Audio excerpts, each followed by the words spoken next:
दोस्तों, यदि आप किसी स्त्री से प्रेम करते हैं तो उस स्त्री को याद करके आपका मन बार बार भटकता है, तो उसके साथ संबंध बनाने का मन करता है। तो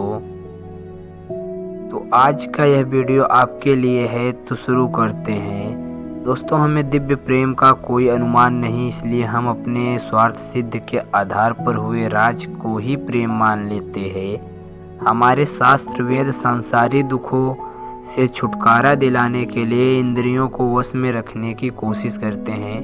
हम सुख प्राप्त करने के उद्देश्य से सांसारिक व्यक्तियों को वस्तुओं से लगाव करते हैं। जब हमें वाहन सुख नहीं प्राप्त होता है तो हम दुखी होते हैं। उसे दुख को हम अपने क्रोध, ईर्ष्या, द्वेष, लोभ, अहंकार आदि के रूप में व्यक्त करते हैं, जिससे दुख हो जाता है। यदि आप किसी स्त्री से प्रेम करते हैं तो वह अंतकाल तक रहता है, और यदि आप उससे शारीरिक सुंदरता से प्रेम करते हैं तो वह सीमित तक रहता है, और जब आपकी इच्छा पूरी हो जाती है तो वह समाप्त हो जाता है। संभोग की सफलता इंद्रियों की सुख पर निर्भर करती है, प्रेम की सफलता अपने प्रेमिका के सुख पर होती है।